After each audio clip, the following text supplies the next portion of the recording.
It says in there things like at the discretion of whether the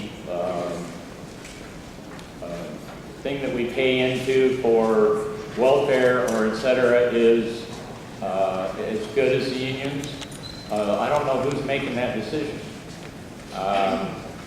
Anyway, I just against it, and I think it should be fair and free to all of us to bid and work in this community. Thank you.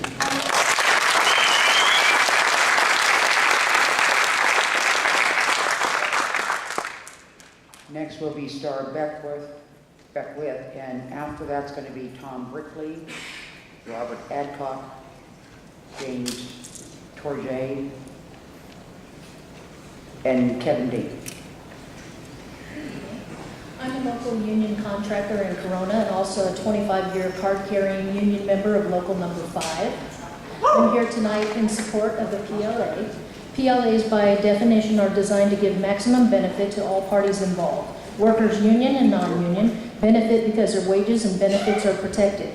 Contractors, union and non-union, benefit from the assurance of a level playing field and a skilled workforce is guaranteed.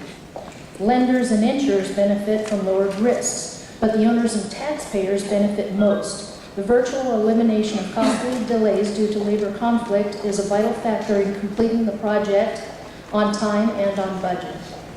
Project labor agreements do not shut out non-union contractors and workers. On public works projects, the lowest responsible bidder wins the project. Most PLAs expect a mix of union and non-union workers. Public work projects require that all contractors, union and non-union, pay prevailing wage. PLAs create a level playing field for contractors by standardizing all labor conditions.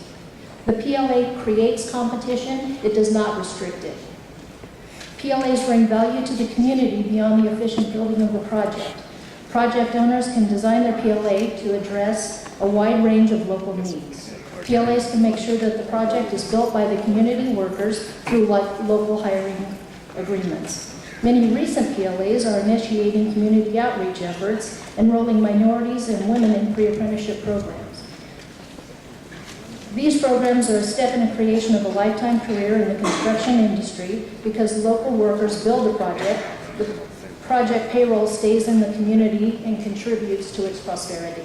I've been involved in many project labor agreements over the years, and as I said, started out in a pre-apprenticeship program and have worked my way up to become an owner in a union shop. Thank you.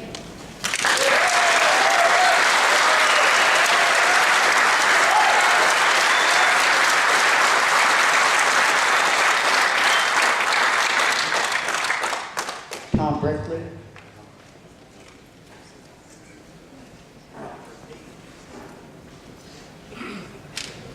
Well, my name is Tom Brickley. I represent a local company called Brickley Environmental that does environmental remediation work throughout the Inland Empire. We currently employ approximately 50 employees. When the economy was better, we employed up to in excess of 100. We give back to our community. Our employees are extremely well paid. They're extremely well trained. They deal with hazardous waste. We take people from all sorts of folks, underprivileged, training programs. We use the enterprise zone. Whatever we can do to get underprivileged people employed by us, we do that. Prevailing wages are in excess of $40 per hour. We offer full Kaiser to our employees, full-time employees, which the majority are. A portion of their prevailing wages are put into a 401 retirement plan, and 8 out of the last 10 years we have done profit sharing with our employees. Proven, innovative, flexible and effective work rules are junk for a new set of mandates imposed by this PLA. This PLA will use only union job classifications, enforce union arbitration and grievance procedures on all contractors. Few contractors will alter their operations or impose PL requirements on their employees in order to be awarded a bid. Why should they? PLAs reduce competition and drive up the cost for contractors and taxpayers. I have nothing against unions or union workers, but this PLA puts special interests ahead of the public interest by restricting the bidding process, denying others the opportunity to do the work. Our company has worked for this community college for over 20 years. We work for the facilities department, and we also work for several contractors, a few that have already spoke this evening.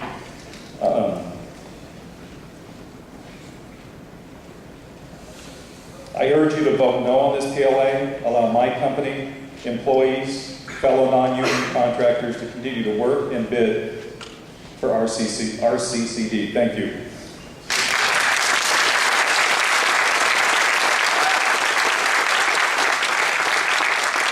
Robert Adcock. My name is Robert Adcock. I work for Champion Electric. I live in Maria Valley. Thank you for hearing me tonight. Someone said earlier that it's easy. Just make the vote. Well, it's easy to see that this PLA is an attack on the free market enterprise, what it is. The negative impact of this process will change the lives of thousands of merit shop apprentices, owners, and their families. It's hard to believe that you would stop apprentices from trying to strive to be better. You're stopping exactly what you want to fulfill on the union side. Amazing. Exactly what you guys want to move forward with, you're stopping another group from moving forward. Why? How can that be? That's amazing to me. Ignoring the rights of the merit shops will violate the very rights this country was founded on. I ask you, is that fair? Is it fair? I tell you, be cautious of the limb you step out of because it just may be sawed off. You know that? Be careful. Why don't you hear our pleas like you asked us to hear your pleas as well? Thinking about unions. Look at our side as well. You're asking us to set our apprentices down while we work others? How many local apprentices will be set down because of that? I ask you that. Does it matter to you? I wonder. We ask for fair competition. Ask that you please honor all people as all people were created equal. I think the PLA is wrong, especially for our apprentices, who are trained as well. If there's problems in the system, go out and fix it. Don't stop somebody else from working because there's problems. Go out there and fix it. Hold them accountable. Thank you very much.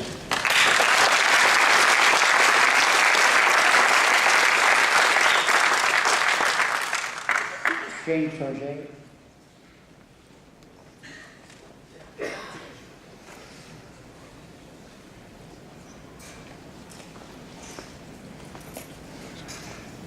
Chancellor, trustees, and board members, my name is James Torjay. I represent Cove Electric here in Riverside County. We currently have 64 electricians. We comprise 6 ethnic groups. Veterans, we have male and female electricians. We don't discriminate, and we would never consider it.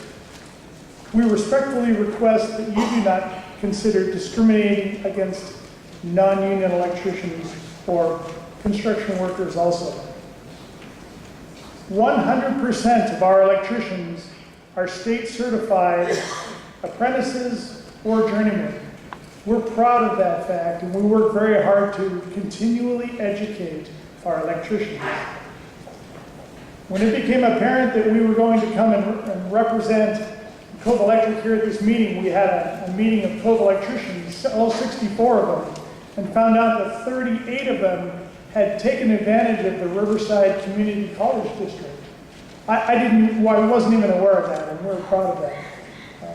All 64 of our employees were devastated to find out that they could be discriminated against by not being allowed to work on future projects. We do not discriminate. We never have discriminated, and we respectfully request that you do not discriminate against 85% of all construction workers. Honestly, it's unthinkable and frankly immoral. Thank you very much.